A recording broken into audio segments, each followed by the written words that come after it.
أعوذ بالله من الشيطان الرجيم. بسم الله الرحمن الرحيم. والصافات صفا فالزاجرات زجرا فالتاليات ذكرا إن إلهكم لواحد رب السماوات والأرض وما بينهما ورب المشارق إنا زينا السماء الدنيا بزينة الكواكب وحفظا من كل شيطان مارد. صدق اللہ العظیم. 23واں سپارہ سورہ صافات، جس کی 6 آیات آپ حضرات کے سامنے تلاوت کی ہیں. یہ سورہ صافات یہ حضور نبی کریم صلی اللہ علیہ وسلم کے نبوت ملنے کے شروع کے زمانے میں نازل ہوئی. اس زمانے میں لوگ جو ہیں مختلف قسم کے کاہنوں کے پاس جاتے تھے اور ان کی باتوں پر بیلیو کرتے تھے، یقین کیا کرتے تھے، اور ان کے پاس جا کر اپنے مسائل حل کرواتے تھے. اس زمانے میں یہ بہت زیادہ رواج تھا. ابھی بھی ہے یہ رواج، لوگ کاہنوں کے پاس جاتے ہیں، لوگ ان کے پاس جا کر اپنے مسائل پیش کرتے ہیں. بہرحال یہ سورت جو ہے وہ ان عقائد سے اپنے آپ کو پاک کرنے کے لیے اور ایک مسلمان کو راہ ہدایت دینے کے لیے نازل فرمائی گئی. سورت کا نام ہے صافات. صافات کا مطلب ہوتا ہے صف بنانے والے، صف بنانے والے. اور اس سے مراد کیا ہے، ابھی سورت کا آغاز کریں گے انشاءاللہ، اس پہ ہم بات کریں گے. لیکن اکثر مفسرین کرام کی رائے یہ ہے کہ اس سے مراد فرشتوں کا صف بنانا ہے. فرشتوں کا صف بنانا ہے. اللہ رب العزت نے ان کی طرف اشارہ فرمایا ہے. تو چونکہ فرشتے صف بناتے ہیں اور ان کے بارے میں اللہ رب العزت نے بات کی ہے، اس لیے اس سورت کا نام سورہ صافات ہے. صافات، جی صافات. فرمایا والصافات صفا، قسم ہے صف بنانے والوں کی جو کہ صف بناتے ہیں. فالزاجرات زجرا، قسم ہے ڈانٹنے والوں کی، زجرن ڈانٹنا.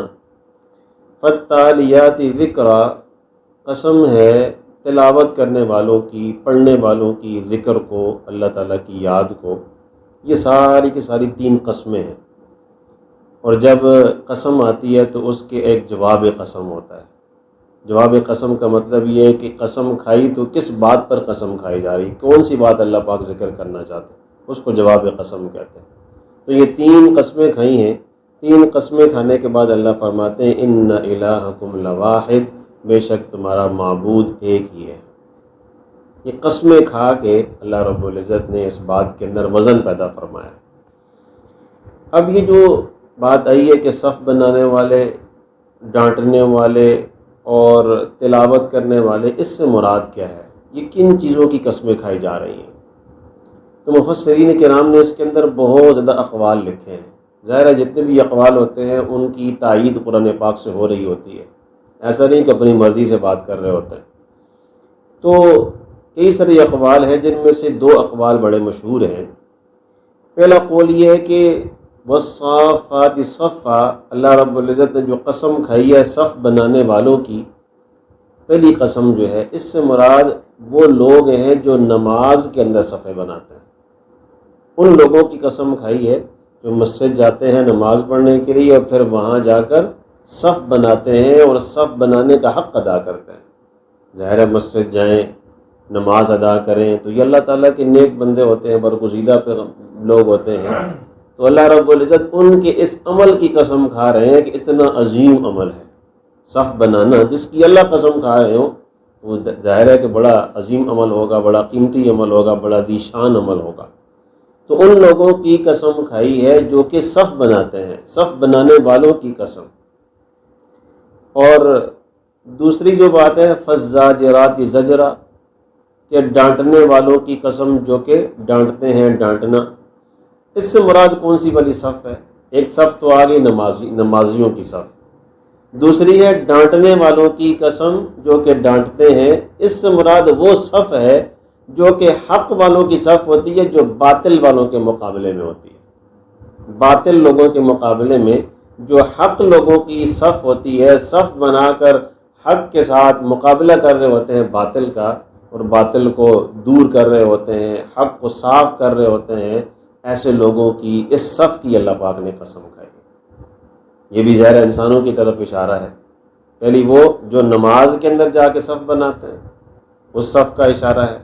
دوسری ان لوگوں کی صف جو کہ حق کے ساتھ کھڑے ہوتے ہیں اور باطل کے مقابلے میں صف بنا کر مقابلہ کر رہے ہوتے ہیں اور دفاع کر رہے ہوتے ہیں، اس صف کی اللہ پاک نے قسم کھائی ہے۔ اس سے اشارہ ہوتا ہے کہ باطل کے مقابلے میں حق کے ساتھ کھڑے ہونا اور حق کے ساتھ صف بنانا، صف در صف کھڑے ہونا، یہ بھی اللہ تعالیٰ کے ہاں بہت عظیم الشان عمل ہے، بہت قیمتی عمل ہے، اس لیے اللہ پاک اس کی قسم کھا رہے ہیں۔ اور تیسری بات فرمائی فالتالیات ذکرا، قسم ہے تلاوت کرنے والوں کی اللہ تعالیٰ کے ذکر کی۔ اس سے مراد کون سے والی صف ہے؟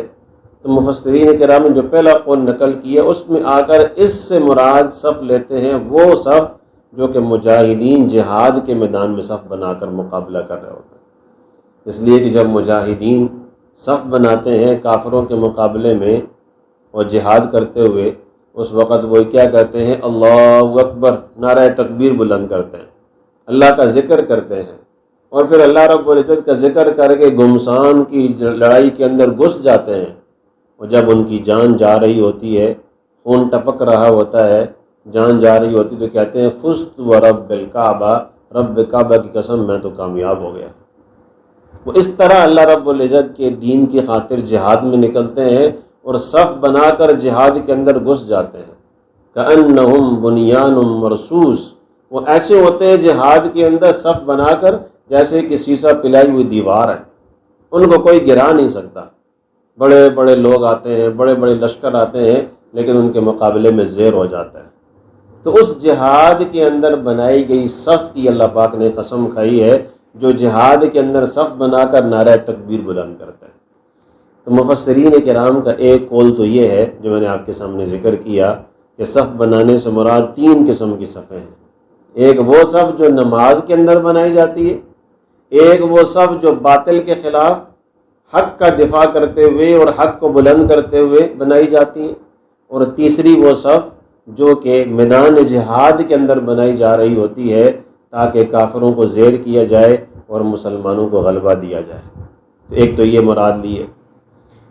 اور جو دوسرا قول مفسرین کرام نے بیان فرمایا ہے وہ بڑا عجیب ہے، وہ فرماتے ہیں کہ اس سے مراد فرشتوں کی صفیں ہیں، اس سے مراد فرشتوں کی صفیں ہیں۔ والصافات صفا، قسم ہے صف بنانے والوں کی صف بنانا، اس سے مراد فرشتوں کی صف ہے، اس لیے کہ فرشتے بھی اللہ رب العزت کے دربار کے اندر صفیں بناتے ہیں، صف بنا کر کھڑے ہوتے ہیں۔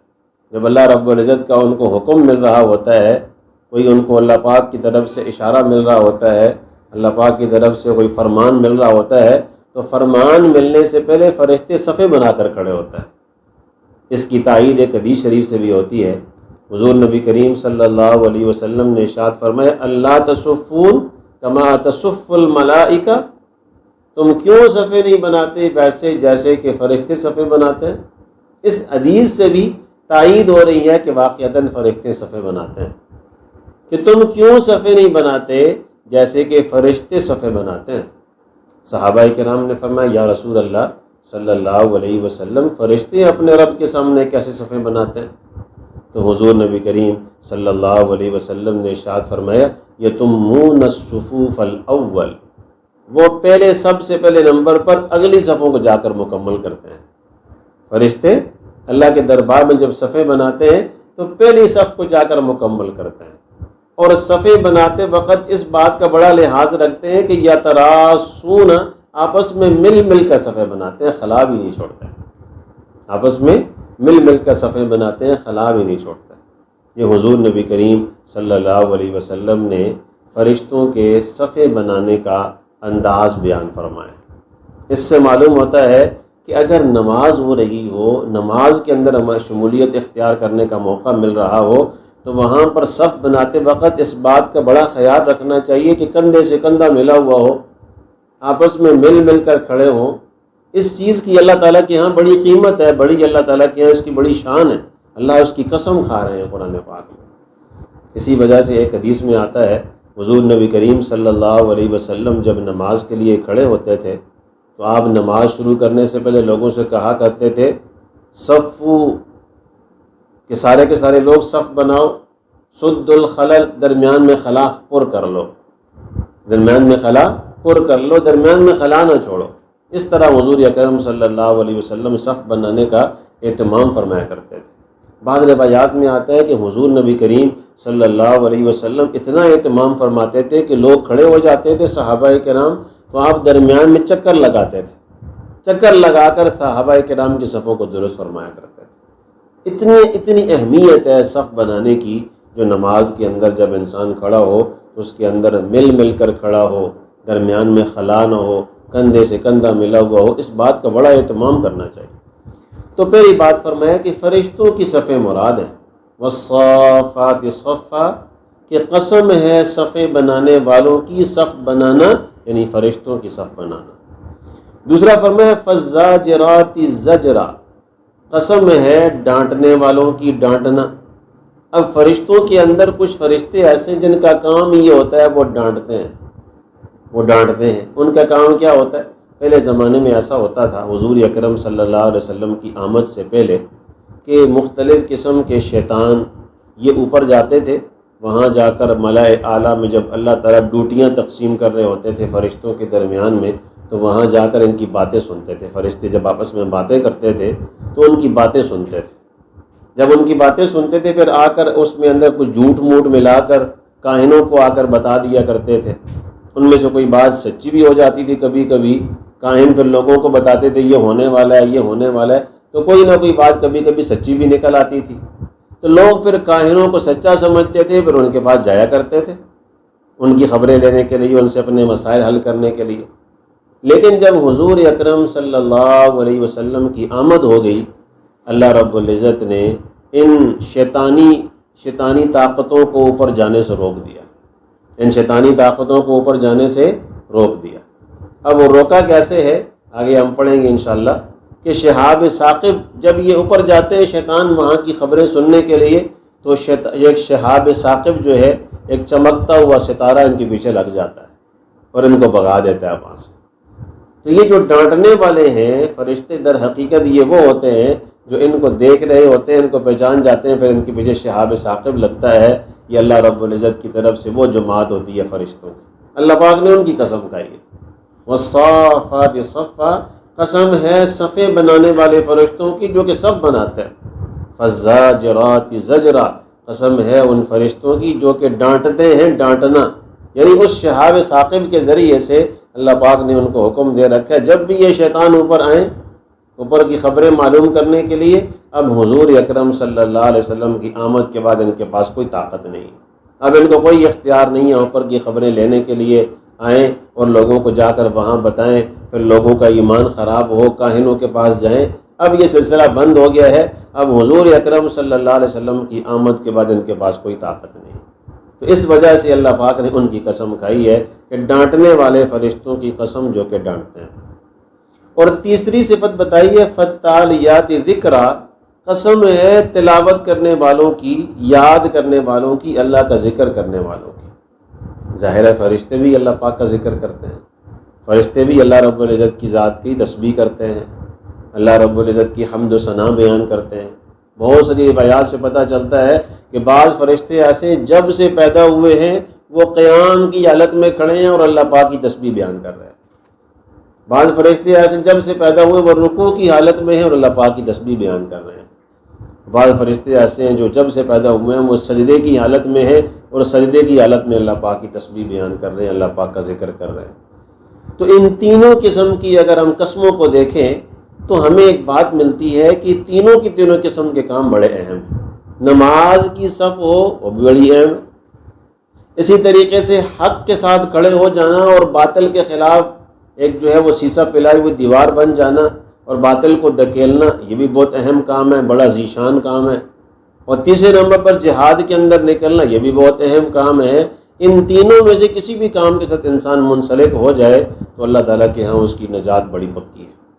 تو ان تینوں قسم کی قسموں کو کھانے کے بعد اللہ رب العزت نے جواب قسم کے طور پر ذکر فرمایا، ان الہکم لواحد، بے شک تمہارا معبود ایک ہے، تمہارا معبود ایک ہے، اکیلا ہے۔ یہ اللہ رب العزت نے قسمیں کیوں کھائی ہیں؟ بندے کے ذہن میں سوال آتا ہے، قسمیں کھانے کی ضرورت کیا ہے؟ اللہ رب العزت کو قسمیں کھانے کی کیا ضرورت ہے؟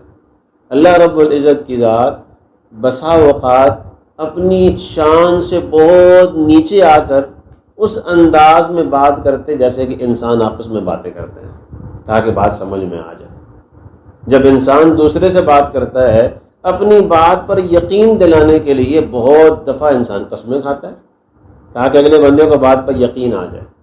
تو اللہ رب العزت کی ذات اپنی درجے سے بہت نیچے آ کر انسان سے اس انداز میں بات کرتے ہیں جیسے کہ انسان آپس میں باتیں کرتے ہیں۔ اس انداز میں آ کر اللہ رب العزت نے قسمیں کھائیں اور یہ بتا دیا کہ یہ قسمیں کھانے کے بعد کہ تمہارا رب ایک ہے، وہ اکیلا ہے، وہ بڑی طاقت والا ہے۔ اس لیے کہ اگر دیکھا جائے تو یہ فرشتے کتنی طاقت والے فرشتے ہیں، ان کے پاس پہاڑوں کی ڈیوٹیاں، یہ پہاڑوں کی ڈیوٹیاں بھی سر انجام دیتے ہیں، بارشوں کی ذمہ داریاں ان کے پاس ہیں کہ وہ ذمہ داریاں سر انجام دیتے ہیں۔ الغرض یہ کہ ان کے پاس ذمہ داریاں ایسی ہیں جو بظاہر دکھاتی ہیں کہ بہت طاقت ہے ان کے پاس۔ جب یہ اتنی طاقت والے فرشتے، اتنے جو ہے نا وہ بڑی شان والے فرشتے، عظمت والے فرشتے، وہ طاقت ان کے پاس بہت زیادہ، لیکن اس کے باوجود بھی اگر دیکھیں تو یہ اللہ رب العزت کی ذات کے سامنے جھک رہے ہیں، ان کے سامنے عبادت کے لیے پڑے ہوئے ہیں، تو اس کا مطلب یہ ہے کہ ان کے مقابلے میں اللہ کی ذات بہت عظیم ذات ہے، بڑی وحدہ لا شریک ذات ہے، بڑی طاقت والی ذات ہے۔ اس لیے اللہ رب العزت نے ان کی قسمیں کھانے کے بعد فرمایا، ان الہکم لواحد، تمہارا معبود ایک اکیلا اللہ ہی ہے، وہ اکیلا وحدہ لا شریک ہے۔ اتنی بڑی بڑی طاقتیں اس کے سامنے زیر ہو رہی ہیں، تسبیح کر رہی ہیں، تمہیں بھی اپنے رب کے سامنے جھک جانا چاہیے، اور ادھر ادھر مختلف قسم کی طاقتوں کے سامنے جا کر جو ہے وہ جھکنا نہیں چاہیے، کیونکہ وہ کاہنوں کے پاس جا کر جھکتے تھے، ان کے پاس جا کر اپنی ضروریات پورا کرنے کی کوشش کرتے تھے۔ اللہ رب العزت نے یہ بات ذکر فرمانے کے بعد گویا کہ پیغام دے دیا کہ انسان کے لیے مصیبت کا حل، پریشانی کا حل، بیماری کا حل، ہر چیز کا دینے والا، داتا، مشکل کشا، حاجت روا اگر کوئی ہے تو وہ اللہ رب العزت کی ذات۔ فرمایا والصافات صفا، قسم ہے صف بنانے والوں کی صف بنانا، فالزاجرات زجرا، قسم ہے ڈانٹنے والوں کی ڈانٹنا، فالتالیات ذکرا، اور قسم ہے تلاوت کرنے والوں کی ذکر کی، ان الہکم لواحد، بے شک تمہارا معبود ایک اکیلا اللہ ہے۔ اب اللہ رب العزت کی اپنا تعارف بھی کروا رہے ہیں، میں اگر اکیلا ہوں تو میری طاقت کتنی ہے، اپنی طاقت کا اظہار اللہ پاک فرما رہے ہیں۔ فرمایا رب السماوات والارض وما بینہما، ایسا طاقتور ہے جو آسمان کا بھی رب ہے، ایک آسمان نہیں، ساتوں آسمانوں کا رب، والارض، اور زمین کا بھی رب، وما بینہما، اور ان دونوں کے درمیان جتنی بھی مخلوقات ہیں سب کا پیدا کرنے والا وہ اکیلا اللہ ہے۔ اگر انسان تھوڑی دیر کے لیے سوچے، اس کائنات کو اگر صرف آسمان میں غور کر لیا جائے، اتنا بڑا آسمان بغیر ستون کے کھڑا ہے، اتنا بڑا آسمان، آج ہم چھوٹا سا گھر بناتے ہیں، اس کے اندر بھی مختلف قسم کے پلر لگا رہے ہوتے ہیں، جب تک وہ نہیں لگاتے تو وہ ٹھہر نہیں سکتا۔ اللہ رب العزت نے یہ اشارہ کر دیا کہ اللہ اتنی طاقت والے ہیں، قدرت والے ہیں، عظمت والے ہیں، شان والے ہیں، کہ اللہ رب العزت نے اتنی بڑی بڑی مخلوقات پیدا فرمائی ہیں اور اکیلے پیدا فرمائی۔ رب السماوات والارض، آسمانوں کا پیدا کرنے والا، زمین کا پیدا کرنے والا، وما بینہما، اور ان دونوں کے درمیان جتنی مخلوقات ہیں، بری مخلوقات ہیں، بحری مخلوقات ہیں، اور ہواؤں میں اڑنے والے پرندے، زمین پر چلنے والے درندے، جانور، اور سمندر کے اندر رہنے والی مختلف قسم کی مخلوقات، ان سب کا پیدا کرنے والا اللہ ہے۔ اور پھر فرمایا وَرَبُّ الْمَشَارِقِ، صرف پیدا کرنے والا نہیں بلکہ مشرقوں کا بھی رب ہے، زمین اور آسمان کا رب، اور ان کے درمیان دونوں کے درمیان جو مخلوقات ہیں ان کا بھی بنانے والا۔ اور فرمایا وَرَبُّ الْمَشَارِقِ، اور مشرقوں کا رب۔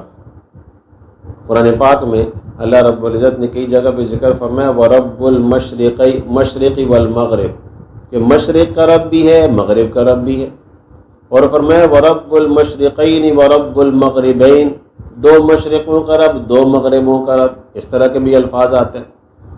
تو اس سے کیا مراد ہے کہ دو مشرقیں کیسے ہو سکتی ہیں؟ مشرق تو ایک ہوتی ہے، انسان کے ذہن میں عام طور پر یہ بات آتی ہے کہ مشرق تو ایک ہے، مغرب بھی ایک ہے۔ تو یہ رب المشارق مشرقوں کا رب، ورب المغارب مغربوں کا رب، یہ کیسے ہو سکتا ہے؟ اس لیے کہ اگر دیکھا جائے تو سورج جو نکلتا ہے، یہ سورج کے روزانہ نکلنے کی جگہ مختلف ہوتی ہے، سورج کے روزانہ نکلنے کی جگہ مختلف ہوتی ہے، اور روزانہ ہی غروب ہونے کی جگہ بھی مختلف ہوتی ہے۔ اسی وجہ سے دن کا وقت تھوڑا زیادہ ہوتا رہتا ہے، کبھی بڑھ رہا ہے، کبھی تھوڑا ہو رہا ہے، اس طریقے سے نظام چل رہا ہے۔ اس کے پیچھے وجہ یہ ہے کہ سورج کے نکلنے کی جگہ بدلتی رہتی ہے، تو ہر دن کا بدلنا، ہر دن کے لحاظ سے اس کا مختلف جگہ سے نکلنا، یہ بتا رہا ہے کہ کل اس کی کوئی اور مشرق تھی، آج اس کی کوئی اور مشرق ہے۔ ایسے ہی اگر دیکھا جائے تو وہ سورج جو ہے وہ کئی جگہوں پر جا کر غروب ہوتا ہے، آج کسی اور جگہ پہ جا کر غروب ہوا، تھوڑا سا ہٹ کر کل جا کر غروب ہوگا، تھوڑا سا ہٹ کر آگے جا کر غروب ہوگا، تو یہ اشارہ کر رہا ہے کہ بہت ساری مغربی بھی بن جاتی ہے۔ تو اللہ رب العزت کی ذات مشرقوں کے بھی رب ہے، مغربوں کے بھی رب ہے، اور مشرق کی بھی رب ہے، مغرب کی بھی رب ہے۔ یہ صرف بتانے کے لیے کہ ایک جگہ نکلنے کی سورج کی اور ایک جگہ سورج کے غروب ہونے کی بھی ہے۔ تو اللہ کی قدرت، اللہ کی طاقت یہ ہے کہ وہ اکیلا ہے، اللہ الصمد، بے نیاز ہے، اس کو کسی کی ضرورت نہیں ہے، کسی کی بھی سہارے کی ضرورت نہیں ہے کہ وہ آئے اور اللہ تعالیٰ کی مخلوقات میں، تخلیق میں آ کر اس کی مدد کرے۔ فرمایا رب السماوات والارض، آسمانوں کا رب ہے اور زمین کا رب ہے، وما بینہما، اور ان کے درمیان جو چیزیں ہیں ان کا بھی رب ہے، ورب المشارق، اور مشرقوں کا بھی رب ہے۔ اِنَّا زَيَّنَّا السَّمَاءَ الدُّنْيَا بِزِينَةٍ الْكَوَاكِبِ۔ اللہ اکبر۔ اللہ تعالیٰ اپنی قدرت کس طرح اظہار فرما رہے ہیں۔ فرمایا کہ ہم نے صرف سورج کو نہیں، ہم نے صرف زمین کو نہیں بنا دیا اور آسمان کو بنا کر ایسے چھوڑ نہیں دیا، بلکہ ہم نے انسان کے لیے اس آسمان کو بنانے کے بعد خوبصورت بھی بنا دیا۔ اس کے اندر ہم نے چراغ لگا دیے جو کہ اس آسمان کو اور مزین کر دیتے ہیں، خوبصورت بنا دیتے ہیں، تاکہ انسان کو یہ بھلا لگے، انسان کی آنکھوں کی ٹھنڈک اس کے اندر ہو، سکون اس کے اندر ہو۔ اس طرف اشارہ فرمایا کہ اِنَّا زَيَّنَّا السَّمَاءَ الدُّنْيَا، بے شک ہم نے آسمان دنیا کو مزین کر دیا، خوبصورت کر دیا، بِزِينَةٍ، ایک زینت کے ساتھ، خوبصورتی کے ساتھ۔ وہ خوبصورتی کیا ہے؟ الکواکب، وہ ہیں ستارے۔ تو یہ الکواکب جو ہے وہ زینت سے بدل ہے، یعنی زینت کون سی چیز ہے؟ وہ ستارے ہیں۔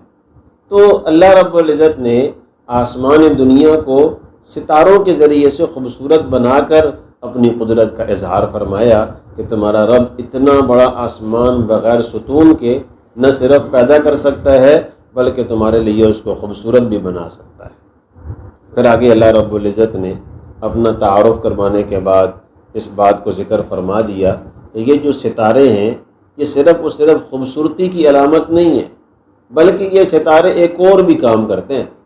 وہ کام کیا ہے کہ وَحِفْظًا، یہ ستارے تحفظ فراہم کرتے ہیں، یہ ستارے تحفظ فراہم کرتے ہیں، حفاظت کا ذریعہ بنتے ہیں، من کل شیطان، ہر اس شیطان سے، مارد، جو بڑا سرکش قسم کا ہے، بڑا سرکش قسم کا ہے، کیونکہ جنات میں دو قسم کے جنات ہوتے ہیں، بعض مسلمان ہوتے ہیں، اللہ تعالیٰ کی بات ماننے والے ہوتے ہیں، اور بعض ایسے ہوتے ہیں جو بڑے سرکش ہوتے ہیں اور کافر ہوتے ہیں۔ کیونکہ جو آسمان پر جاتے تھے اور وہاں پر جا کر فرشتوں کی باتیں سن کر معلومات لیتے تھے اور پھر نیچے آ کر کاہنوں کو بتاتے تھے کہ لوگوں کو بتاؤ یہ ہونے والا ہے، وہ کافر ہوا کرتے تھے، وہ مسلمان جنات نہیں ہوتے تھے۔ تو یہ جو ستارے اللہ پاک نے آسمان پر لگائے ہیں، یہ ستارے در حقیقت آسمان کی خوبصورتی کا بھی ذریعہ ہیں، اور اس کے ساتھ ساتھ یہ شیطان مارد یعنی سرکش شیطان سے تحفظ فراہم کرنے کا بھی ذریعہ ہے۔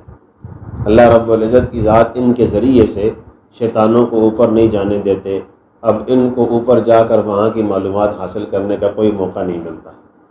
اللہ رب العزت نے اس کا تذکرہ بالکل اگلی آیت میں فرمایا، بس اس کا ترجمہ کر لیتے ہیں، انشاءاللہ اس کی تفسیر پھر ہم کریں گے۔ فرمایا لا يسمعون الى الملأ الاعلی، کہ یہ جو شیطان ہیں جو سرکش قسم کے ہیں، اب حضور کے آنے کے بعد صلی اللہ علیہ وسلم لا يسمعون، اب یہ سن نہیں سکتے، الى الملأ الاعلی، اوپر ملأ اعلی، آسمان سے اوپر جو دنیا ہے، آسمان سے اوپر جو علاقہ ہے جہاں پر فرشتوں کی ڈیوٹیاں تبدیل ہو رہی ہوتی ہیں، آپس میں اللہ تعالیٰ کا فرمان سن کر ایک دوسرے کو بتا رہے ہوتے ہیں، اس کو ملأ اعلیٰ کہتے ہیں۔ فرمایا کہ یہ جو شیاطین ہیں، یہ جو سرکش شیاطین ہیں، اس ملأ اعلیٰ تک پہنچ کر کان لگا کر اب نہیں سن سکتے۔ پہلے وہاں جاتے تھے تو کان لگا کر خبریں سن لیتے تھے، باتیں سن لیتے تھے، اور پھر اس کے اندر کوئی جھوٹ موٹ ملا کر آ کر کاہنوں کو بتاتے تھے، پھر کاہن لوگوں کو بتاتے تھے کہ یہ ہونے والا ہے، لہٰذا یہ ہوگا تو وہ ہوگا، تو لوگ ان کی باتوں کو سن کر کبھی کبھی سچ بھی ہو جاتا تھا تو لوگ انہیں پر یقین کرنا شروع کر دیتے تھے۔ تو اللہ رب العزت نے فرمایا لا يسمعون الى الملأ الاعلی، ملأ اعلیٰ کی طرف جا کر یہ کان لگا کر نہیں سن سکتے۔ اب کیا ہوتا ہے؟ فرمایا وَيُقْذَفُونَ مِن كُلِّ جانب، اب ان کو دھتکار دیا جاتا ہے، پھینک دیا جاتا ہے، من کل جانب، ہر طرف سے، جہاں سے بھی چڑھتے ہیں وہاں سے آگے دھتکار دیا جاتا ہے، ان کو واپس پھینک دیا جاتا ہے، واپس ان کو پھینک دیا جاتا ہے۔ آپ میں سے بھی کسی نے دیکھا ہوگا آسمان پر ایک ستارہ ایسے تیزی کے ساتھ جاتا ہے اور آگے جا کر ختم ہو جاتا ہے۔ یہ دفعہ میں نے بھی دیکھا، آپ نے بھی دیکھا ہو، بڑا عام سی چیز ہے، شہاب ثاقب جسے کہتے ہیں۔ رات کے وقت اگر کسی وقت آسمان پر انسان نظر دوڑائے، کسی وقت دیکھنے کا موقع مل جائے تو ایک ستارہ نظر آتا ہے، وہ تیزی سے جاتا ہے، تیزی سے جا کر آگے غائب ہو جاتا ہے، ختم ہو جاتا ہے۔ وہ بنیاد تو وہ شہاب ثاقب ہوتا ہے، وہ ادھر حقیقت یہ کام کر رہا ہوتا ہے کہ وہ ان شیاطین کو لگ رہا ہوتا ہے جو شیاطینوں پر جانے کی کوشش کر رہے ہوتے ہیں۔ فرمایا وَيُقْذَفُونَ مِن كُلِّ جانب، ان شیاطین کو اوپر چڑھنے کے بعد ہر جانب سے دھتکار دیا جاتا ہے، پھینک دیا جاتا ہے۔ فرمایا دحوراً، دھتکارنا، یعنی دھتکارا بھی جاتا ہے اور زبردستی دھتکارا جاتا ہے، پھینکا جاتا ہے نیچے۔ وَلَهُمْ عَذَابٌ وَاصِبٌ، اور اب ان کے لیے پھر ہمیشہ کا عذاب ہی عذاب ہو۔ اس لیے کہ میں نے ذکر کیا یہ کافر ہوتا ہے، مسلمان تو نہیں ہوتا، کیونکہ جو ایمان والا ہے، مسلمان جن ہے، اس کو تو پتہ ہے کہ میرے نبی آ گئے ہیں، آخری نبی آ گئے ہیں، میں نے ان کی باتوں کو ماننا ہے۔ اب میں اگر اوپر جا کر وہاں کی خبریں لاؤں گا، لوگوں کو آ کر ان کی باتیں بتاؤں گا، غلط باتیں بتاؤں گا، تو یہ تو اللہ تعالیٰ کے نبی کی نافرمانی ہے، اللہ رب العزت کی نافرمانی ہے۔ تو مسلمان جن یہ کام نہیں کرتا، لیکن جو شیاطین ہوتے ہیں، شیطان جن ہوتے ہیں، وہ یہ کام کرتے ہیں۔ ان کے بارے میں اللہ نے فرمایا کہ اب عذاب واصب، ہمیشہ کا عذاب ان کا مقدر بن چکا ہے۔ تو ہمیں اس بات کا ایک سبق دیا جا رہا ہے کہ ہمیں کوئی چیز مانگنی ہو، کوئی سوال کرنا ہو، کوئی حاجت پوری کروانی ہو، تو ایک ہی در ہے، وہ اللہ رب العزت کی ذات کا۔ اللہ کے سامنے ہاتھ پھیلائے جائیں، اللہ کے سامنے اپنی حاجت پیش کی جائے، اللہ کے سامنے اپنی ضرورت پیش کی جائے، ادھر ادھر مختلف قسم کے عاملوں کے پاس جانے کی ضرورت نہیں ہے۔ ہمارے ہاں آج کل مارکیٹ میں دیکھیں تو بہت سارے عامل بیٹھے ہوئے ہیں، وہ صرف کیا کر رہے ہیں، اپنے پاس سے کوئی معلومات جمع کر کے، کوئی ادھر ادھر کی معلومات لے کر لوگوں کو بتا رہے ہوتے ہیں تمہارا یہ ہو رہا ہے، تمہارا یہ ہو رہا ہے، تمہارا یہ ہو رہا ہے۔ ان کے پاس جانے کی ضرورت نہیں ہے، اللہ رب العزت نے ہمیں سیدھا راستہ بتا دیا۔ شہاب ثاقب ان کو لگتا ہے اب تمہارے لیے ایک ہی ذریعہ ہے، عاملوں کے پاس، کاہنوں کے پاس جانے کی ضرورت نہیں، اپنے رب کے سامنے ہاتھ پھیلاؤ، اسی کے سامنے حاجات پیش کرو، وہ تمہاری ضروریات پوری کرنے والا ہے۔ دعا کریں اللہ تعالی ہم سب کو ان باتوں پر عمل پیرا ہونے کی توفیق عطا فرمائے۔ وآخر دعوانا ان الحمد للہ۔